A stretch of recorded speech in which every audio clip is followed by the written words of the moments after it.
Now, so I've started the recording. I think so. As I mentioned before, Yojith can't come. For those of you who are watching this video, what's going on here is I have two interns most weekends. Yojith and Pfizer. Yojith isn't available at the moment. He had something else to do, but Pfizer's a student in business information systems, and I'm just going through the basics of F Sharp, which is a multi-paradigm programming language that runs on .NET.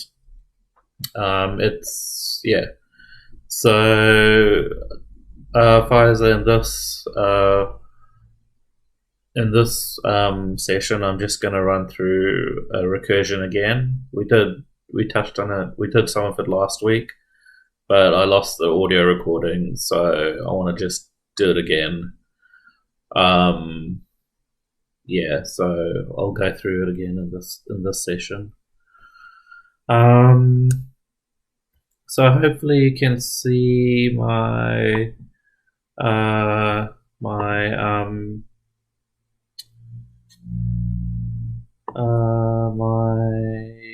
Visual Studio Code. It's sharing. Yep. Okay. So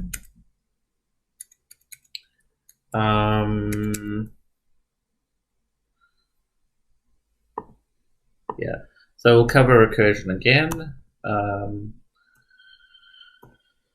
I think we'll start off with the traditional factorial function. Basically, the factorial is of numbers. If you give a factorial of 5, for example, is 5 times 4 times 3 times 2 times 1.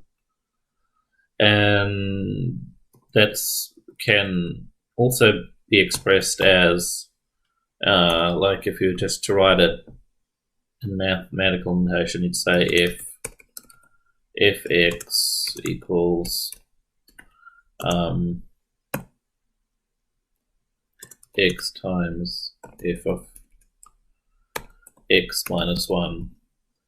So the functions are recursive when they call themselves. So over here we see we define f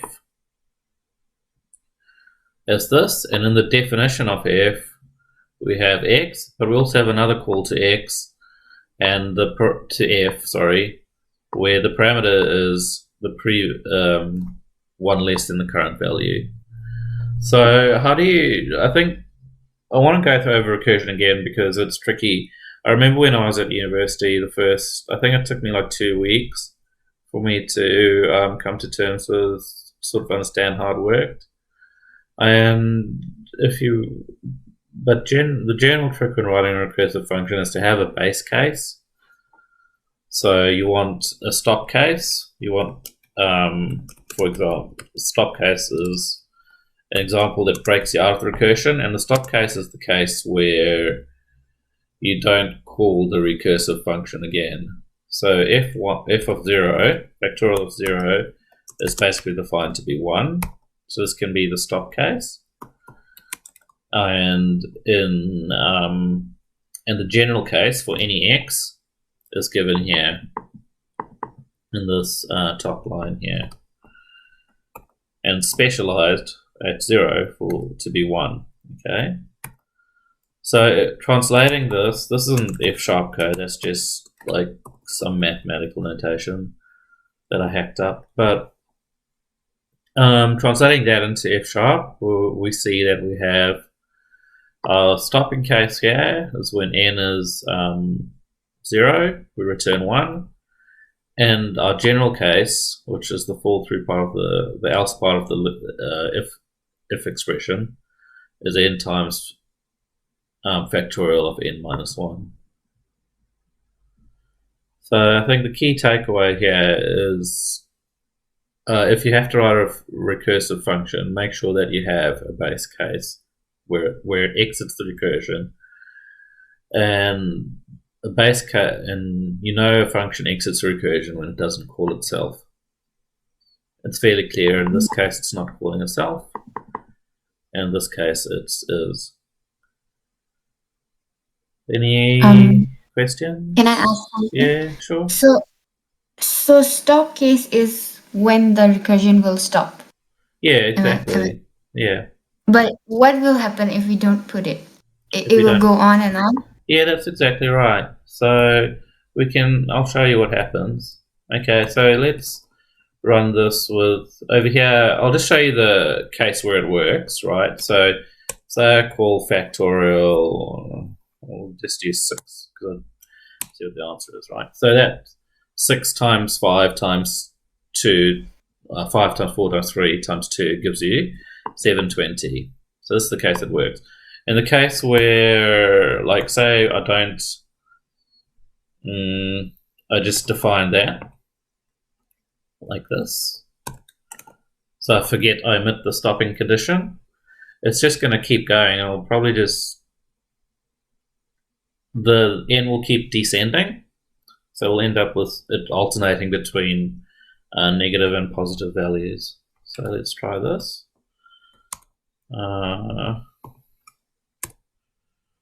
Then it'll see if it splits anything up. Oh, that's not gonna. It's just gonna keep doing this. I thought it might crash sometime. I was actually hoping for it to crash.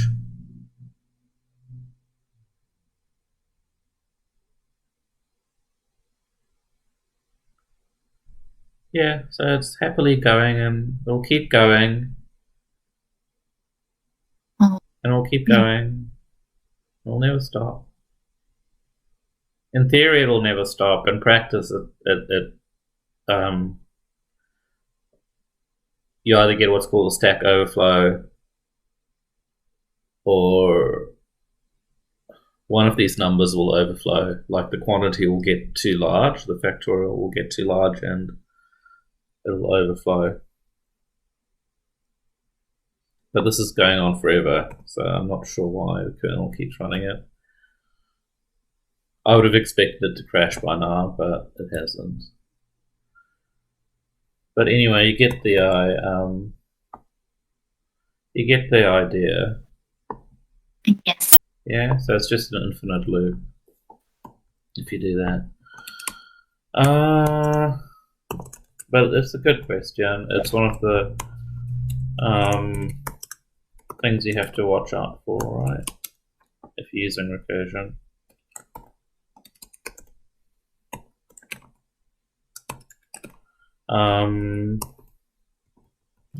That should.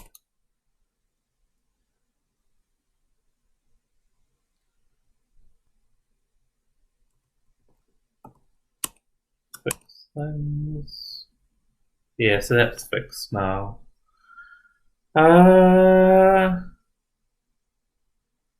So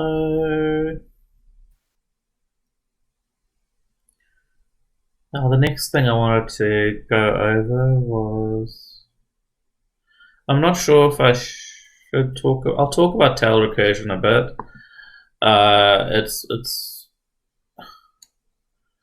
It's more complicated, but I think I'm not quite sure how to explain it.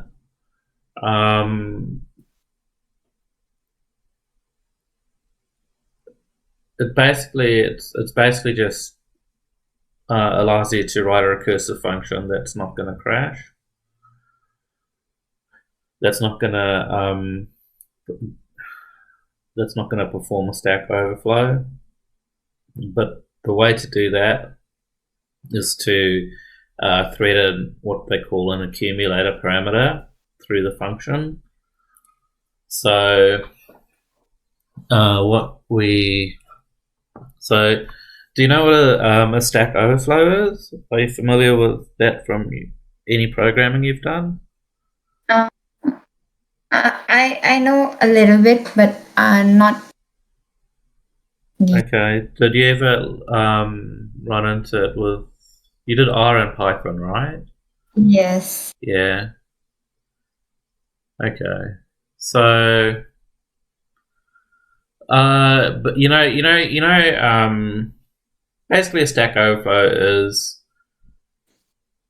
you know, like functions. You understand that functions can call other functions, and they can in turn call other functions, right? Yes. Yeah. So all of those function calls, if they chain up, it ends up consuming memory on what's called the stack. So if you have multiple functions calling another function, then that calls another function, and that calls another function, because those functions are using variables and memory that needs to be saved, it needs to be stored somewhere so that when the function at the bottom of the chain returns, it can resume running from that last point it was at. But if you get too many of those building up, you get what's called a stack overflow. That's essentially all it is. It's when you have too many functions being chained together. Okay. Yeah. So recursive functions tend to do that a lot. So you have to watch out for that, because a recursive function is it just calls itself, and it can keep calling itself a lot. So what tail recursion does is it allows you to, if if the language supports it, you can the recursive function will be optimized so that memory isn't used up on the stack. So in theory, the function can just keep calling itself infinitely without using memory, and so that's essentially what tail recursive means. And the way you do that is by threading what they call an accumulator parameter through the function. So I'll show you what that looks like, just using Factorial again. So in the first example here, this isn't tail recursive because the computer has to remember each call to Factorial as it goes through the stack. So if I write a helper, so the way you do it is you have what's called an accumulator parameter and the actual parameter. So the accumulator parameter is what I've called ACC here, short for accumulator. And then we put this in here. And instead of having the multiply on there, we say whatever ACC is minus n. So instead of multiplying the function, I do that, and then over here I'll call helper one. Yeah, one's good, and then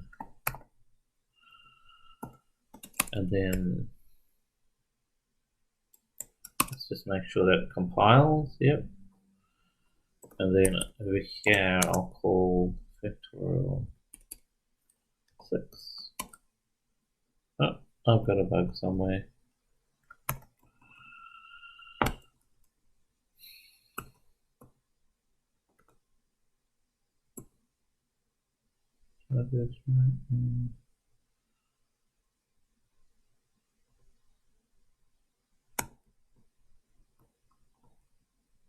It should be ACC, not 1. So the accumulator is the stored value.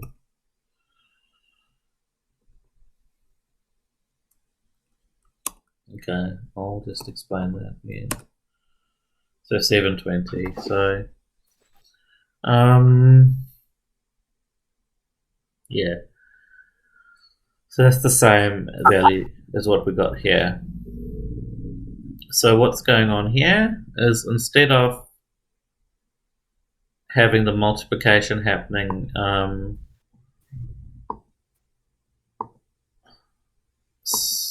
after this function returns, the multiplication takes place.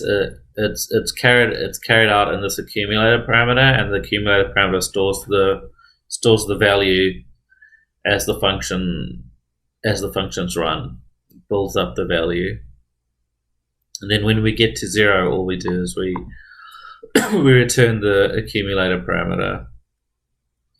So this function here is, now the important thing to note is that this recursive function here is tail recursive, because the last thing that happens in this recursive function is the call to the function itself. There can't be anything else happening. If we look at this function here, this function isn't tail recursive because the last thing that happens is a multiplication. So before the multiplication happens, Factorial is called and it returns a value, and then the multiplication happens. And so this is not tail recursive, because in order for that multiplication to happen, some value needs to be stored on the stack, and the more function calls there are, the more memory will be used. So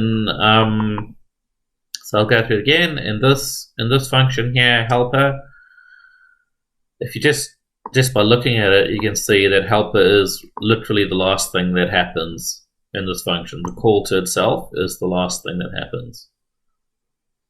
Whereas over here, the call is the second to last thing that happens, and that happens before the multiplication. So that's one way to tell that your function is tail recursive.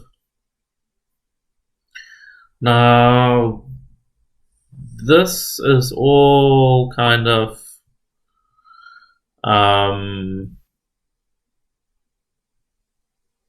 it's kind of interesting from a theoretical perspective.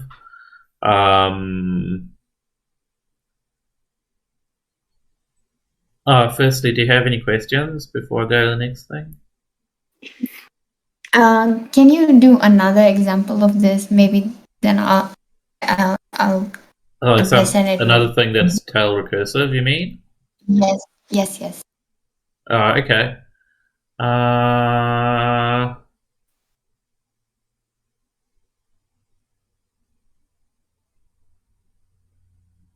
Let me think.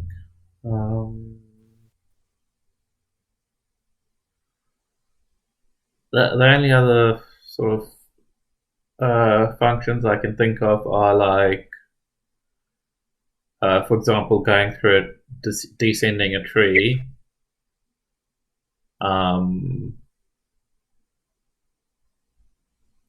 Maybe iterating over a list, or even doing a loop. Yeah. I'll show you how to do a loop that's recursive versus a loop that's uses an accumulator and ends up being tail recursive. So so a typical loop, I think you remember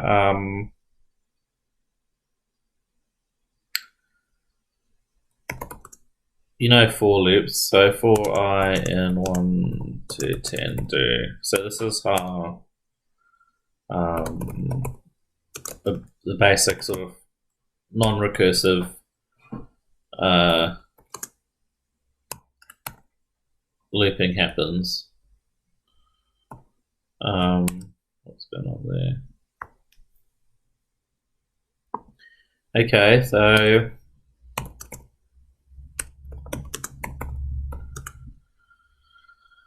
I want to go in.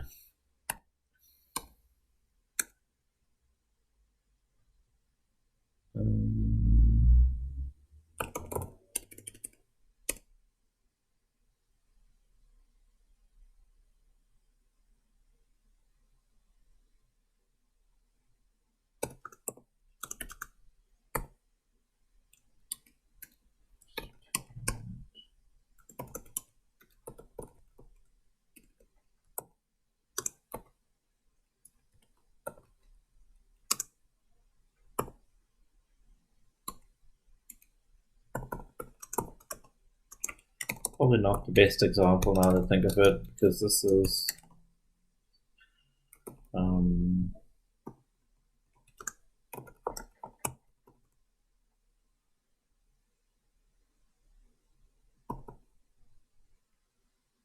it's been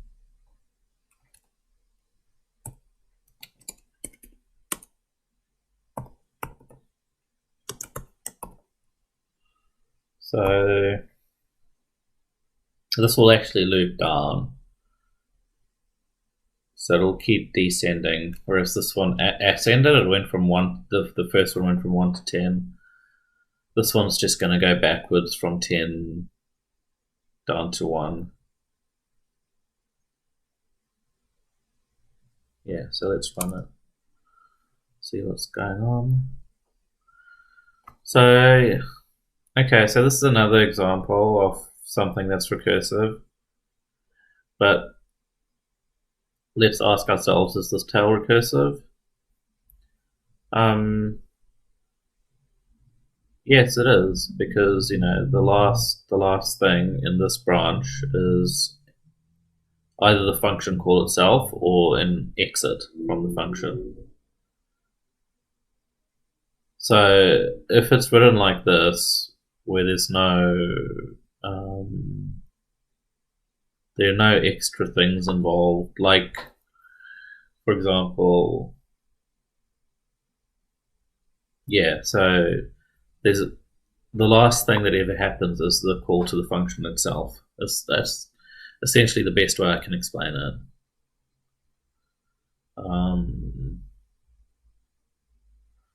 Can't really explain it any other way. Trying to think of another example.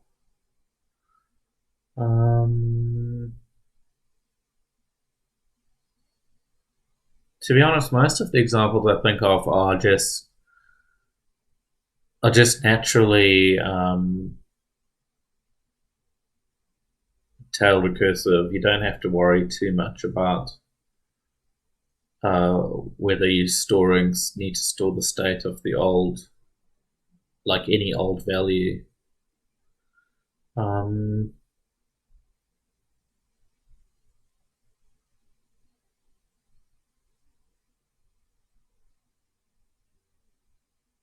Even like recursing over a list itself, it would be tail recursive. But what I was going to say next is that you don't really, for all practical purposes, you don't really need to worry about this too much, since recursion comes up in very few cases. Most of the time, you can get away by just using a loop like this. There are some problems that are better expressed recursively, like, for example, walking a tree, for example. That's just so much easier to do recursively. But I haven't got to trees and stuff like that yet. But trees are kind of important because they crop up everywhere. For example, if you want to write a program that walks through a directory and looks for files, you're basically walking a tree structure, and you can do that recursively. So that's a practical aspect of it. The thing is, a lot of I know you're doing business information systems, so you don't really see like I assume you taught stuff like UML, how to data modeling stuff. Yes. Yeah. Mhm. So that sort of, and so you're familiar with things like many-to-one relationships and things like that. Yes, sort of. Okay. Yeah. So at that level, you're not really seeing the data structures and algorithms behind the scenes. Yes.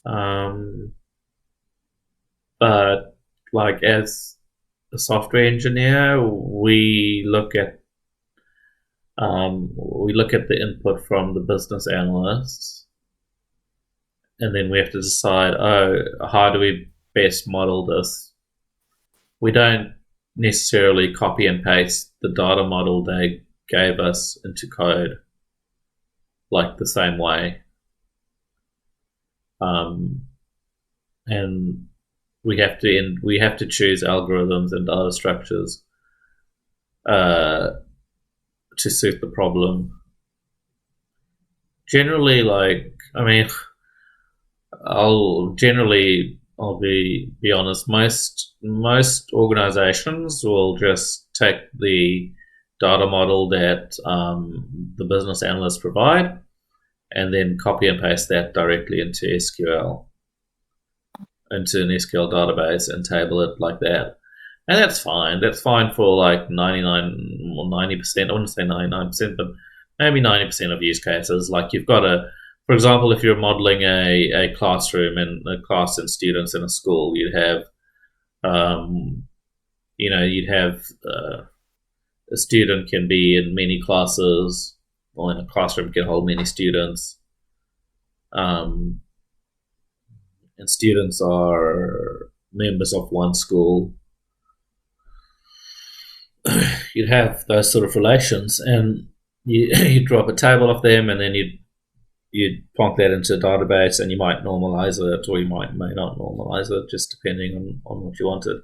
And for most business applications, that's fine, because your performance constraints are like generally an SQL database, if it's not being pushed to its limits, is going to be fine for that sort of thing.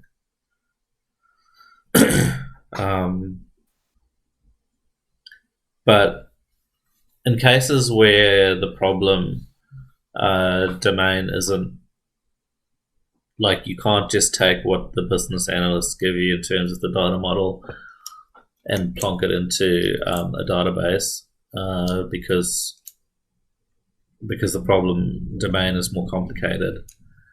That's when you start bumping up into these algorithms. For example, if you have to scale to millions of people, you start having to think about how you're going to model it differently internally on the inside versus what the business analysts see. So yeah. Yes.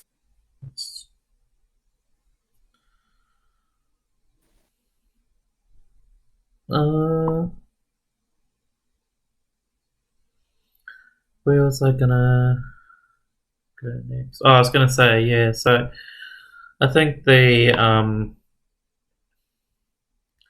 good thing is you don't really need to write recursive functions often.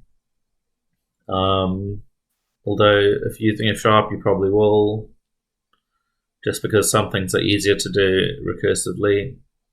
But one thing you can do is use fold. So fold lets you do the accumulation over a list. So say I wanted to know what 5 factorial is. I could do. I can write something like this. So let's put 1 to 5 and pipe it into sequence.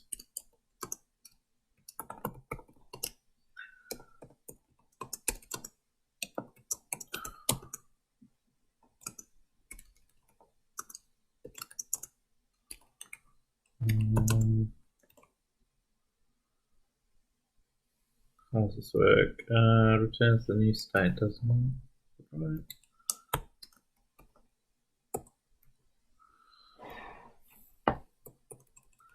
Have a look and see what tries around here. Folder. takes the state, return state. Yeah, that looks right. What's going on here?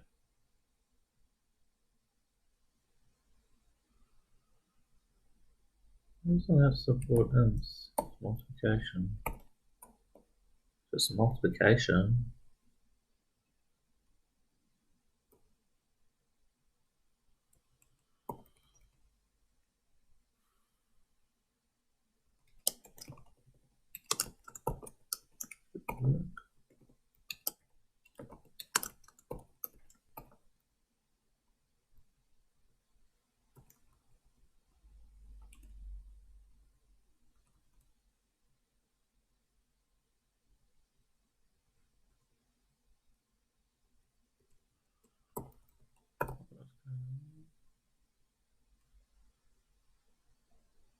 Oh, okay. So I'm missing a parameter.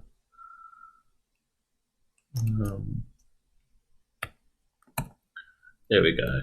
So I don't really need these type. It's just missing the final parameter.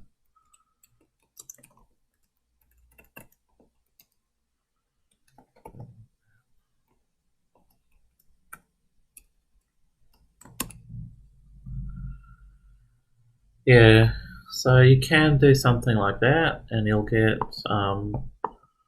Factorial. So, okay, so let's explain this now.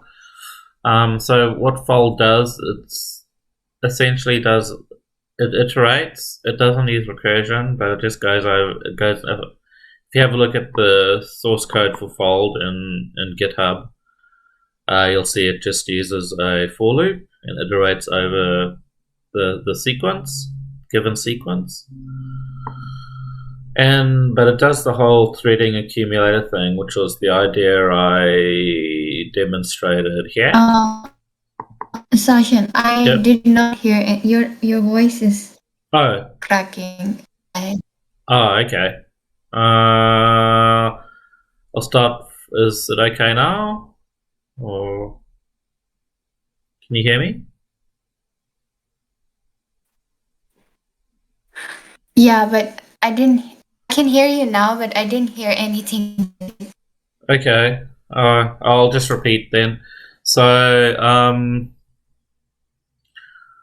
yeah, so fold does the whole, like, if you don't want to use recursion and you just want to accumulate stuff, like accumulate a sum or accumulate a value of something through a loop or through in an iterative way, you can use fold.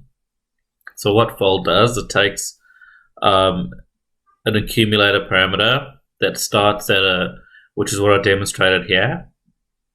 So the accumulator starts at 1, and its value is carried through this function as the function runs. And that's the same thing that's going on here. So this accumulator value starts at 1, and it's threaded through the function as this function runs. So if we just simply do a printf of it, you can see the accumulated value grow as the function runs. Yeah, you can see it grow. It starts at 1, and 1 times 1 gives me 1. So the next time around, it's still 1. Because the sequence goes 1, 2, 3, 4, 5, 6. That's 1 times 2. Now we should print out what it's doing. So 50 times 50. You can see the whole ACCX.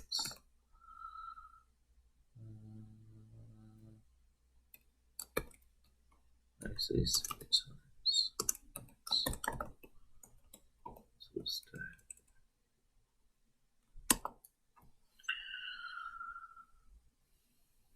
So you can see what the value of ACC, the accumulator parameter, as it travels through the fold.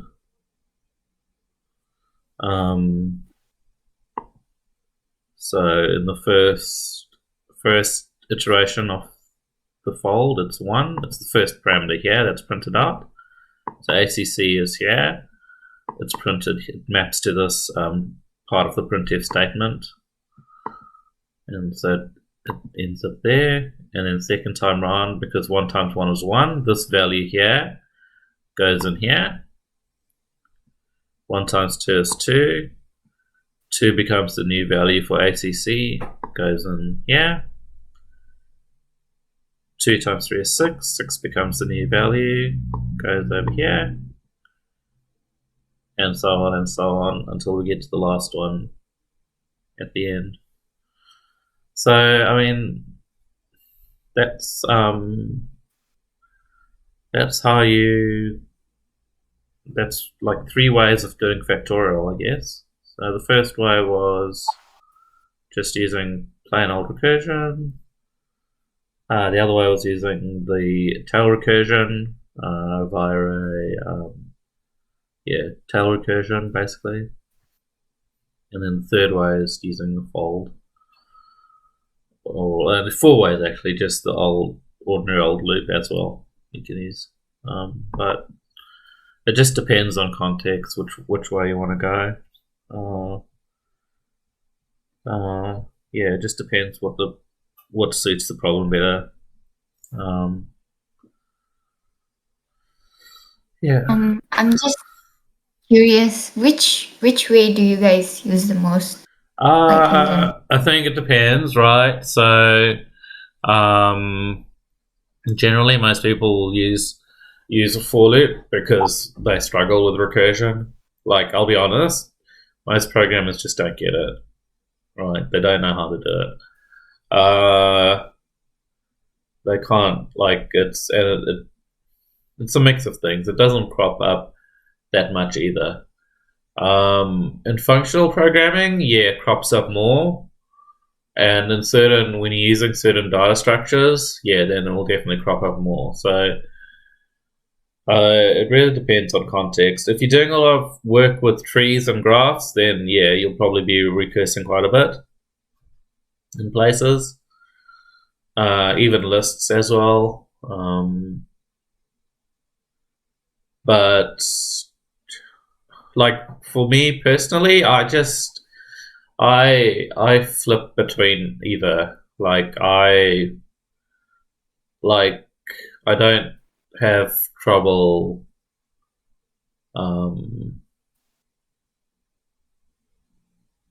like if a problem just stands out as being recursive to me, then I'll just use recursion. Kind of like if it stands out at a gut level, and a lot of times the recursive solution's easier. One thing that you want to one thing that's important about recursive solutions is that they don't change state, so you're not using a mutable variable. If you use iteration, like in a for loop, typically there's a loop counter, and that changes. And then if you're doing stuff with threads and multi-threaded programming, then you'll need to lock access to that counter. I'm not sure if you've covered. Do you know anything about multi-threaded programming as yet? Or? Liza? Hello? Hello. Hey, do you know anything about multi-threaded programming? No. Oh, okay. Okay, so it really just depends on so one difference is that there's a loop counter when you're using a loop, and that needs to be locked if you're using threads, essentially, whereas a recursive function won't need that. But the one thing you need to watch out for is the stack overflow of the recursive function. Yeah, so there are pros and cons to each one, right? There's no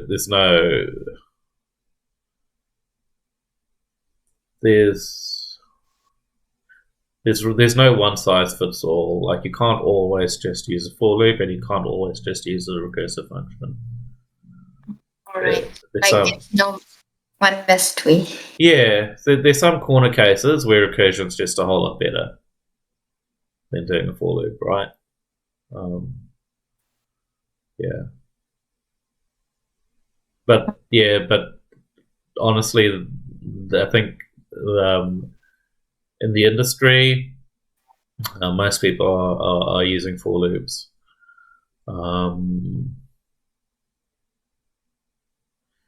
And if they are using recursion, they actually don't realize it because it's hidden in the libraries they're using. Yeah. Where was I going to go next after this? I wanted to go and do show how you might how you might recurse into a directory. So say you wanted to print out a list of files in a directory and then print out a list of files inside the directories inside that directory and so on. So you can see how that works. I don't know if we're almost out of time. I have to just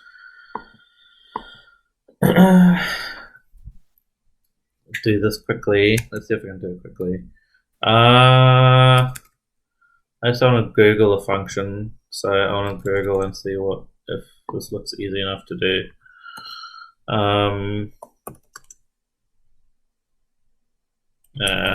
Famous last words. It's probably not going to happen very quickly.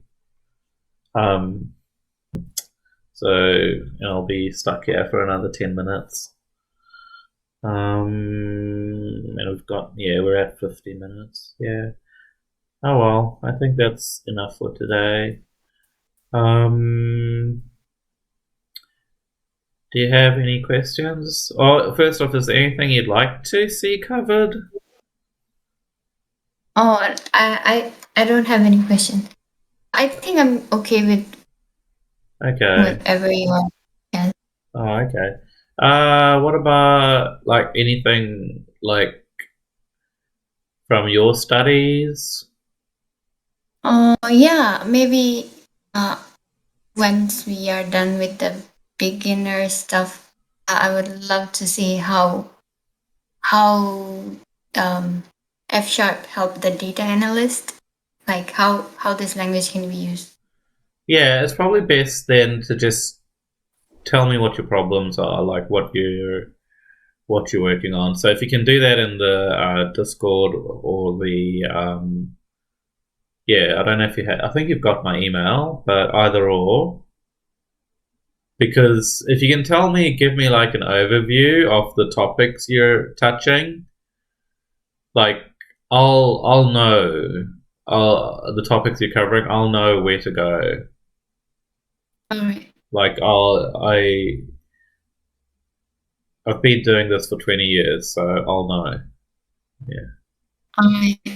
Yeah. So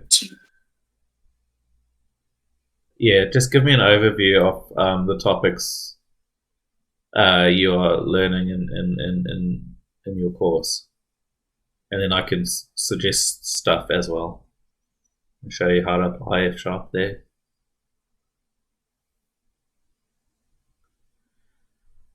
Okay. All right. Okay. Very good. Thanks for coming. I'll send you the email. I'll write this up, and you'll get an email when it's published. Okay. I'll stop recording, hopefully, and then hopefully next time I want to just get people try and stream on Twitch or YouTube. I think that'll be fun. It might be amusing. All right. Yeah. Okay. All right. Have a good rest of the week. See you. See you. Bye.